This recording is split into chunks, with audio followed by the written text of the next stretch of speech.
అందరికీ నమస్కారం. ఇక కథలోకి వెళ్తే, మరుసటి రోజు ఉదయం న్యూస్ ఛానల్స్ అన్నీ స్టేషన్‌కు వెనుకున్న అడవిలో ప్రత్యక్షమయ్యాయి.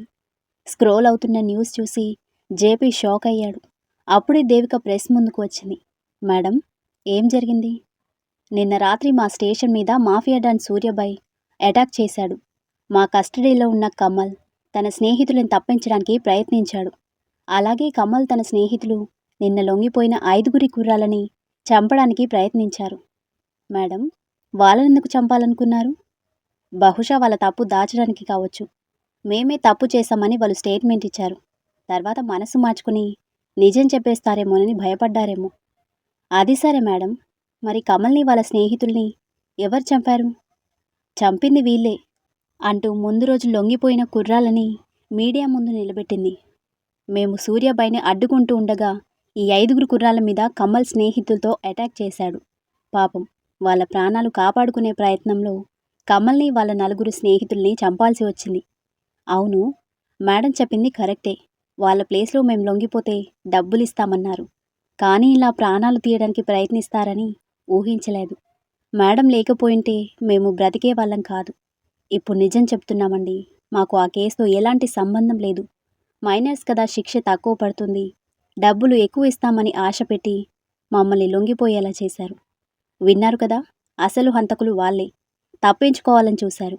అందుకే ఆ దేవుడు శాశ్వతంగా తప్పించేశాడు. That's it. ఇక మీరు వెళ్తే మా ఫార్మాలిటీస్ పూర్తి చేసుకుంటాం. Madam, what about Suryabhai? ఆ ప్రశ్నకి జేపీ ఉగ్గబెట్టి తన సమాధానం కోసం చూస్తున్నాడు. ఒక పక్క కన్న కొడుకు దూరమయ్యాడు అన్న బాధ, మరో పక్క తన సామ్రాజ్యానికి కాపలా పెట్టిన సూర్యబాయ్ దొరికిపోవడమేమో అన్న భయం ఎక్కువయ్యాయి అతనిలో. అతను తప్పించుకున్నాడు అని తను చెప్పగానే కాస్త ఊరట కలిగిన కొడుకు చావుకి ప్రతీకారంతో రగిలిపోయాడు. ప్రెస్ మీట్ ముగించి ఎంక్వైరీ ఫైల్ రాసి పక్కన పెట్టి చైర్లో వెనక్కి వాలి కళ్ళు మూసుకుంది దేవిక. భరద్వాజ్ చెప్పిన ప్లాన్ గుర్తు చేసుకుంటుంది. చూడు దేవిక, మనం న్యాయంగా గెలవలేనప్పుడు అడ్డదారిలో వెళ్ళక తప్పదు. అలాగే ఆ దారి న్యాయం చేసేదిలా ఉండాలి. ఇప్పుడు నన్నేం చేయమంటారు సార్? వాళ్ళని అఫీషియల్గా ఏమీ చేయలేం. అందుకే అన్అఫీషియల్గా ఫినిష్ చేద్దాం. నువ్వు ముందు లొంగిపోయిన ఆ కుర్రాళ్ళ పేరెంట్స్తో మాట్లాడు. వాళ్ళకి విషయం అర్థమయ్యేలా చెప్పి ఆ కుర్రాళ్ళని ఒప్పించమని చెప్పు.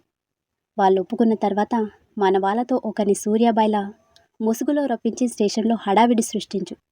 మెల్లిగా కమల్ని వాడి స్నేహితుల్ని స్టేషన్ వెనుకున్న అడవిలోకి వెళ్ళేలా చేయి. ఆ తర్వాత నువ్వే వాళ్ళని ఫినిష్ చేయి. బట్ సార్, సూర్యాబాయిలా మన మనిషిని సృష్టించేవాడు ఏమయ్యాడు అంటే ఏం సమాధానం చెప్పాలి? సమాధానం వస్తుంది దేవిక. ఎందుకంటే సూర్యాబాయి సీక్రెట్ అడ్డా ఎక్కడో నాకు తెలుసు. ఆ రాత్రికి వాడి మీద అటాక్ చేయబోతున్నాం. ఇక నువ్వు చేయాల్సింది చెయ్యి. రేపు ఉదయం మీడియా వచ్చే టైంకి సూర్యాబాయిని తీసుకొచ్చి మీడియా ముందు నిలబెడతాను. ఒకే దెబ్బకు సూర్యాబాయి గురించి, ఆ జేపీ గురించి కూడా బయటపడిపోతుంది. ఇప్పటి వరకు ఆ జేపీ బయటికి రాకుండానే మొత్తం నడిపించాడు కదా. ఇక మీదట బయటకు వచ్చేలా చేద్దాం. Good idea sir. ఓకే, మీరు చెప్పినట్టే చేస్తాను. ఫోన్ రింగ్ అవ్వటంతో ఉలిక్కిపడి లేచి ఫోన్ తీసింది దేవిక. నేను భరద్వాజ్ని. సార్, ఏమైపోయారు మీరు? అసలేం జరిగింది? సూర్యాబాయిని అరెస్ట్ చేసి తీసుకొస్తానని వెళ్ళారు. మళ్ళీ రాత్రి ఫోన్ చేసి సూర్యాబాయి తప్పించుకున్నాడని చెప్పమన్నారు. ఏమైంది సార్? వాడు తప్పించుకున్నాడా? నువ్వు ఒంటరిగా నేను చెప్పిన ప్లేస్కి రా దేవిక అని అడ్రస్ చెప్పి ఫోన్ కట్ చేశాడు. దాంతో తను వెంటనే అక్కడికి బయలుదేరింది. రక్తసిక్తంగా మారిన ఆ ప్రదేశాన్ని చూస్తూ భరద్వాజ్ దగ్గరికి వచ్చి నిలబడింది. ఒకే ఒక్క శవం ఉంది అక్కడ. దాంతో అయోమయంగా భరద్వాజ్ వైపు చూసింది. ఏం జరిగింది సార్? సూర్యాబాయ్ ఎక్కడా అని తను అడిగేసరికి ఎదురుగా ఉన్న శవాన్ని చూపించాడు. వాట్, చనిపోయాడా? అవును దేవిక, రాత్రి జరిగిన షూటౌట్లో అనుకోకుండా సూర్యాబాయ్ మరణించాడు. సార్, మరి ఇంత పెద్ద న్యూస్ ఎందుకు దాచిపెడుతున్నారు? ఆ విధవలతో పాటు వీడి శవాన్ని కూడా అక్కడ పడేసేవాళ్ళం కదా. అలా చేస్తే చాలా ప్రమాదం దేవిక. ఒక్కసారి ఆలోచించు. సూర్యాబాయ్ చనిపోయాడు అన్న విషయం బయట తెలిస్తే ఏం జరుగుతుంది? నిజమే సార్, వీడు చనిపోయాడు అని తెలిస్తే వీడి అండర్లో ఉన్న మాఫియా మొత్తం అలర్ట్ అవుతుంది. అది ఈ దేశానికంత మంచిది కాదు. ముఖ్యంగా ఆ జేపీ తప్పించుకునే అవకాశం ఉంది. కరెక్ట్. అందుకే వీడి చావుని దాచాల్సి వచ్చింది. మరిప్పుడేం చేద్దాం సార్? రాత్రి చనిపోతూ మాఫియా డీలింగ్స్‌లో కీ పాయింట్స్ అన్నీ నాకు చెప్పాడు దేవిక. సో, ఇక నుంచి ఈ మాఫియాని సీక్రెట్‌గా మనమే నడిపించాలి. సార్ అవును దేవిక. తప్పు జరిగిన తర్వాత బాధపడటం కంటే, ఆ తప్పే జరగకుండా చూడడం చాలా అవసరం. సూర్యాభాయ్ అనే పేరు తప్ప వీడు ఎలా ఉంటాడు అనేది ఎవరికీ తెలీదు. ఒక్క జేపీకి తప్ప. మరా జేపీ కనిపెట్టేస్తే ఎలా సార్? కనిపెట్టకూడదు. మనకి వీలైనంత వరకు చేద్దాం. ఏమంటావు? మీ ఆలోచన బావుంది సార్. Carry on. ఈ విషయంలో మీకు ఎలాంటి హెల్ప్ కావాలన్నా నేను చేస్తాను. Thank you. ఇదే వాళ్ళ సీక్రెట్ అడ్డా. నాకు నా మనుషులకి తప్ప ఇంకెవరికీ ఈ ప్లేస్ తెలీదు. ఇక నుంచి మనమే దీన్ని మెయింటైన్ చేయాలి. Okay sir. సరే నువ్వెళ్ళు. నేను వీడి శవాన్ని పాతిపెట్టి ఇక్కడంతా సెర్చ్ చేయించాలి. ఓకే సార్ అంటూ దేవిక అక్కడి నుంచి ఇంటికి వచ్చేసింది. ఆ రోజు లీవ్ పెట్టి వెంకట్ పిల్లలతో ఆడుకుంటున్నాడు. రాత్రంతా నిద్రలేదేమో. కార్ దిగి నీరసంగా లోపలికి వస్తున్న తన చుట్టూ చేరి పిల్లలు అల్లరి చేస్తుంటే తన అలసట మర్చిపోయి వాళ్ళతో కాసేపు ఆడి గదిలోకి వచ్చి ఫ్రెష్ అయి కూర్చుంది. కాఫీ కలుపుకొని తీసుకొచ్చాడు వెంకట్. కప్పు తన చేతికిస్తూ పక్కనే కూర్చున్నాడు. సారీ అండి, మన యానివర్సరీని సెలబ్రేట్ చేసుకోవాలని ఆశపడ్డారు. కానీ ఇట్స్ ఓకే. మన సెలబ్రేషన్స్ కంటే అక్కడ నీ పని ముఖ్యం కదా. ఆ పిల్లలకి న్యాయం చేశావు, అది చాలు. థ్యాంక్ యూ అర్థం చేసుకున్నందుకు. మనకి ఒక ఆడపిల్ల ఉంది దేవిక. ఆ పిల్లలు అనుభవించిన బాధ మనం అర్థం చేసుకోకపోతే ఎలా చెప్పు? కాకపోతే ఆ జేబీ విషయంలో కాస్త కంగారుగా ఉంది. నువ్వు జాగ్రత్తగా ఉండు, సరేనా? అంతా సవ్యంగానే జరిగింది. ఆ దుర్మార్గుల్ని చంపినందుకు జనాలంతా మీ అమ్మ మీద పూల వర్షం కురిపించారు. అంతా ఈ విషయం మర్చిపోయే సమయానికి చెప్తూ సూర్య చేతుల్ని పట్టుకున్నాడు రంగారావు. ఒకరోజు సాయంత్రం నాకు ఫోన్ వచ్చింది సూర్యబాబు. ఆదిత్యని సారికని కిడ్నాప్ చేశారు.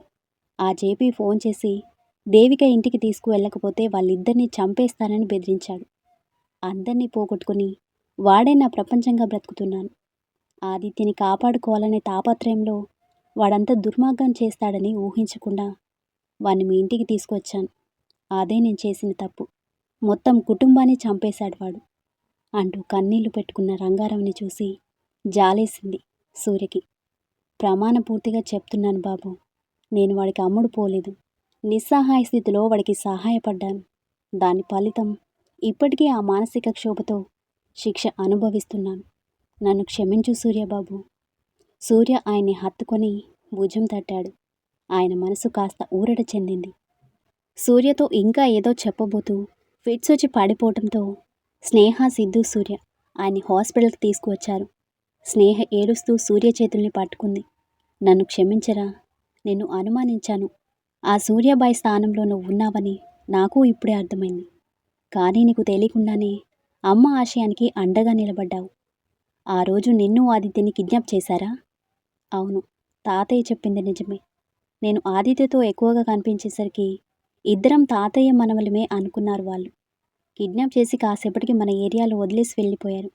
ఇంటికొచ్చి చూసేసరికి మొత్తం కాలిపోతూ కనిపించింది. ఇంతలో బయట ఆదిత్య కారాగటం గమనించిన సూర్య తన వైపు చూస్తూ ఆదిత్య వస్తున్నాడు స్వీటీ అని చెప్పేసరికి తను నార్మల్గా పక్కన నిలబడింది. దగ్గరికి వస్తూనే ఏమైంది అని అడిగాడు ఆదిత్య. అప్పుడే డాక్టర్ బయటికి రావడంతో అందరూ ఆయన వైపు చూశారు. సారీ అంటూ ఆయన పక్కకి వెళ్ళిపోయేసరికి చనిపోయాడని అర్థమై నిశ్చయంగా చూస్తూ ఉండిపోయాడు.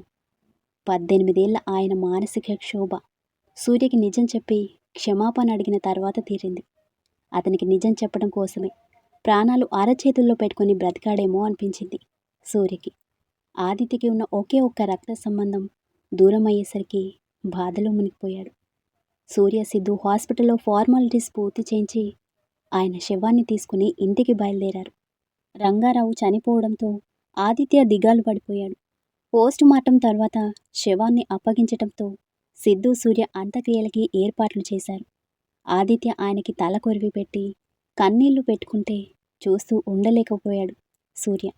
ఒక పక్క సిద్ధు, మరో పక్క సూర్య అతని భుజాలపై చేయేస్తూ ఓదార్చారు. ఆ తతంగం అంతా ముగించుకొని ఇంటికి చేరాడు సూర్య. ఆలోచనతో లాన్లోనే బెంచ్ మీద కూర్చున్నాడు. సూర్య కోసం ఎదురు చూస్తూ గదిలోనే అటూ ఇటూ తిరుగుతున్న తార విండోలో నుంచి సూర్యని చూసి అతని దగ్గరికి వచ్చింది. ఏమైంది సూర్య? ఇంతసేపు ఎక్కడికి వెళ్ళావు? ఆదిత్య వాళ్ళ తాతయ్య చనిపోయాడు తారా. ఏంటి? అయ్యో, చెప్పనే లేదు. చెప్పుంటే మేము కూడా వచ్చేవాళ్ళం కదా. కుదరలేదు. ఆదిత్య చాలా బాధపడుతున్నాడు. అక్కడ ఏర్పాట్లు చూసుకోవడంలో సిద్ధుకి హెల్ప్ చేశాను. అవునా? సరే, రేపెళ్ళి పలకరించి వద్దాం. అసలే స్నేహ కడుపుతో ఉంది. ఇలాంటి సమయంలో తను బాధపడటం అంత మంచిది కాదు. సరే. ఉదయం నుంచి ఏమీ తినలేనట్టుంది. చూడు, మొహం ఎలా వాడిపోయిందో. స్నానం చేసిరా, భోజనం వడ్డిస్తాను. నాకు ఆకలిగా లేదు తారా అంటూ లేచి గదిలోకి వెళ్ళిపోయారు. తార భోజనం పట్టుకొని గదిలోకి వచ్చేసరికి సూర్య స్నానం చేస్తుంటే ప్లేట్ పక్కన పెట్టి అక్కడే కూర్చుంది. కాసేపటికి సూర్య వాష్రూమ్ నుంచి బయటకు వస్తూ భోజనం ప్లేట్ చూశాడు. వద్దని చెప్పాను కదా. వద్దంటే అలా వదిలేస్తానా ఏంటి? కొంచెం తిను సూర్య. తారా ప్లీజ్, నా మనసేం బాలేదు, విసిగించకు అంటూ బెడ్ మీద పడుకున్నాడు. తార ఆ ప్లేట్ తీసుకొని కిందకి వెళ్ళిపోయింది. కాసేపటికి సూర్య పక్కకి వచ్చి అతని భుజం మీద తట్టేసరికి కళ్ళు తెరిచి విసుగ్గా తన వైపు చూశాడు. ఏంటి? భోజనం వద్దన్నావు, కనీసం పాలైన తాగు అంటూ గ్లాస్ అతని వైపు పెట్టేసరికి సూర్య తన వైపు చూస్తూ లేచి కూర్చున్నాడు. నువ్విలా ఏమీ తినకుండా పడుకుంటే నాకు నిద్ర పట్టదు సూర్య, ప్లీజ్ అంటూ తను బ్రతిమాలేసరికి కాదనలేక తన చేతిలో గ్లాస్ తీసుకుని తాగేశాడు. గ్లాస్ పక్కన పెట్టి అతని పక్కనే పడుకుంది. సూర్య తనని హత్తుకుంటూ గుండెల మీద వాలేసరికి అతని తల నిమురుతుంది. మీ అమ్మా నాన్నల గురించి ఏమైనా తెలిసిందా సూర్య? నువ్వలా ఉన్నప్పుడే నాకు అర్థమైంది. గడిచిపోయిన గతం బాధని మిగిల్చిందని. బాధపడుతూ అక్కడే ఆగిపోవద్దు సూర్య. నీ మనసుకి ఏమనిపిస్తే అది చెయ్యి. నీకు తోడుగా నేనెప్పుడూ ఉంటాను అంటూ తను ప్రేమగా నుదుటి మీద చుంబించింది. సూర్య తనని అలానే హత్తుకొని కళ్ళు మూసుకున్నాడు. ఉదయాన్నే స్నానం చేసి గది నుంచి బయటికి రాబోతూ బెడ్ మీద నిద్రపోతున్న సూర్యని చూసింది తార. ఆలోచిస్తూ కిందకి వచ్చిన తనకి ఇంట్లో అంతా టీవీ చూస్తూ కనిపించారు. వాళ్ళ మొహంలో కంగారు చూసి ఏమైంది అనుకుంటూ టీవీ వైపు చూసిన తనకి న్యూస్ చూడగానే పరుగున సూర్య దగ్గరికి వచ్చింది. సూర్య, లే లే సూర్య. ఏమైంది తారా? ఎందుకంత టెన్షన్ పడుతున్నావు? న్యూస్. న్యూస్ ఏంటి అని సూర్య అడుగుతుండగా శివ కంగారుగా అక్కడికి వచ్చాడు. Surya, shocking news for you. Bharadwaj గారి మీద అటాక్ జరిగింది. ఆయన ఇప్పుడు హాస్పిటల్లో ఉన్నారు. వాట్ అంటూ కంగారుగా లేచి కిందకి వచ్చి టీవీ చూశాడు. టీవీలో కూడా అదే న్యూస్ చూపిస్తున్నారు. దాంతో సూర్య అయోమయంలో పడ్డాడు. పాపంరా, మన తారని వాళ్ళ ఇంట్లో జాగ్రత్తగా చూసుకున్నారు. ఏమైందో ఏంటో. ఒకసారి నువ్వు తారా వెళ్ళి చూసిరండి అని సులోచన గారు చెప్పేసరికి సరే అంటూ ఫ్రెష్ అవ్వడానికి వెళ్ళాడు సూర్య. ఇప్పటికీ అతనికి అర్థం కావటం లేదు. భరద్వాజ్ గారి మీద ఎవరు అటాక్ చేశారని ఆలోచిస్తూనే రెడీ అయి తారని తీసుకుని హాస్పిటల్కి బయలుదేరాడు. హాస్పిటల్ దగ్గర కార్ ఆపి లోపలికి వచ్చారు ఇద్దరు. హాస్పిటల్ బయట ఐసీయూ, బయట పోలీసులు కాపలా ఎక్కువగా ఉంది. మైత్రి వాళ్ళ అమ్మ ఆ కారిడార్లోనే కూర్చుని ఏడుస్తుంటారు. ఆదిత్య కూడా అక్కడే ఉండటంతో సూర్య తటపాయిస్తూనే అక్కడికి వచ్చాడు. సూర్యని చూస్తూనే అనుమానంగా నువ్వేంటిక్కడ అని అడిగాడు ఆదిత్య. అది మైత్రి నాకు క్లోజ్ ఫ్రెండ్ అండి. టీవీలో న్యూస్ చూసి నేనే తీసుకొచ్చాను అని తార సమాధానం చెప్పడంతో హో అంటూ పక్కన కానిస్టేబుల్ పిలవడంతో పక్కకి వెళ్ళాడు ఆదిత్య. మైత్రి అంటూ తార తన పక్కకి వచ్చేసరికి తను ఏడుస్తూ తారని హత్తుకుంది. డాడీ, ఏడోకు, ఏం కాదు, ధైర్యంగా ఉండు మైత్రి. నువ్వే ఇలా అయిపోతే మీ అమ్మగారికి ఎవరు ధైర్యం చెప్తారు? ఏమో, నా కాళ్ళు చేతులు ఆడటం లేదు, భయం వేస్తుంది. డాడీకి ఏమైనా అయితే? సూర్య తారని చూస్తూ ఏం జరిగిందో అడగమని సైగ చేశాడు. అసలేం జరిగింది మైత్రి? ఏమో, రాత్రి 10ంటికి ఏదో ఫోన్ కాల్ వచ్చింది. ఆ తర్వాత హడావిడిగా బయటికి వెళ్ళిపోయారు. రాత్రంతా ఇంటికి రాలేదు. డ్యూటీ పని మీద ఉన్నారేమో అనుకున్నాం. కానీ ఉదయాన్నే ఫోన్ వచ్చింది, డాడీ హాస్పిటల్లో ఉన్నాడని. ఏం జరిగిందో తెలీదు. డాడీ ఎక్కడికి వెళ్ళారో కూడా నాకు తెలీదు. ఆ మైత్రి, ఆయన ఫోన్ నీ దగ్గరుందా అని సూర్య అడిగేసరికి ఆ ఫోన్తో నీకేం పని అంటూ ఆదిత్య దగ్గరికి రావడంతో సూర్య అతని వైపు చూశాడు. చెప్పు, ఆయన ఫోన్ ఎందుకు అడుగుతున్నావు? అంటే ఫోన్ వచ్చిందని చెప్పింది కదా, ఆ నంబర్ ఏంటో చూస్తే ఏదైనా క్లూ దొరుకుతుందని. దానికి పోలీసులం మేమున్నాం. అయినా నువ్వేంటి పోలీసులా ఆలోచిస్తున్నావు? భరద్వాజ్ గారికి నీకు బాగా పరిచయం ఉన్నట్టుంది. అదేం లేదు సార్, పరిచయం ఉంది, మీతో ఉన్నట్టే. నిన్న అదే పరిచయంతో మీ తాతయ్య గారి అంత్యక్రియల్లో హెల్ప్ చేశాను. ఇది అంతే. Social service. కేవలం పరిచయం ఉన్న వ్యక్తులకి కూడా ఇంతగా హెల్ప్ చేయడం ఎవరికీ సాధ్యం కాదేమో. ఎనీవే, ఆ ఫోన్ పోలీసుల కస్టడీలోనే ఉంది. మేము ఎంక్వైరీ చేస్తాం అని ఆదిత్య చెప్పేసరికి సూర్య మౌనంగా అక్కడి నుంచి బయటకు వచ్చేశాడు. ఆ తర్వాత శివ నంబర్కి కాల్ చేసి డీటెయిల్స్ తెలిసాయా అని అడిగాడు. ట్రై చేస్తున్నాను సూర్య, ఒక్క గంట టైం ఇవ్వు, నేనే ఫోన్ చేస్తాను అంటూ ఫోన్ కట్ చేశాడు శివ. దాంతో సూర్య అసహనంగా అక్కడే అటూ ఇటూ తిరుగుతున్నాడు. హాస్పిటల్ కారిడార్లో ఫోన్ మాట్లాడుతూ విండో దగ్గరికి వచ్చిన ఆదిత్య సూర్యని చూసి ఫోన్ కట్ చేసి ఆలోచనలో పడ్డాడు. ఖచ్చితంగా ఈ సూర్యకి భరద్వాజ్ గారికి ఏదో కనెక్షన్ ఉంది. ఏంటది? ఒకవేళ భరద్వాజ్ గారు ఏర్పాటు చేసిన అండర్ కవర్ ఆఫీసరా, లేదంటే నేను వెతుకుతున్న సూర్యబైనా? నా అంచనా ప్రకారం 2 విధాలుగా సూర్యని సస్పెక్ట్గా కనిపిస్తున్నాడు. నేను దేనికి ఫిక్స్ అవ్వాలి? సార్, డాక్టర్ పిలుస్తున్నారు అని కానిస్టేబుల్ పిలవటంతో లోపలికి వెళ్ళాడు ఆదిత్య. పేషెంట్ కండిషన్ వివరిస్తూ ఆదిత్యకి ఒక ఫైల్ ఇచ్చి డాక్టర్ బయటికి వెళ్ళిపోయారు. ఆదిత్య ఆయన్ని చూస్తూ నిలబడ్డాడు. ఒంటి నిండా చాలా గాయాలున్నాయి. రాత్రంతా కట్టేసి చిత్రహింసలు పెట్టినట్టుగా ఆయన్ని చూస్తేనే అర్థమవుతుంది. ఆయన్ని చంపకుండా వదిలేశారంటే ఏదో కారణం ఉండే ఉండాలి అని ఆలోచనలో పడ్డాడు. సూర్య ఫోన్ రింగ్ అయ్యేసరికి వెంటనే లిఫ్ట్ చేశాడు. శివ? సూర్య, ఆయన ఫోన్కి వచ్చిన లాస్ట్ కాల్ని ట్రేస్ చేయడం కుదరలేదు.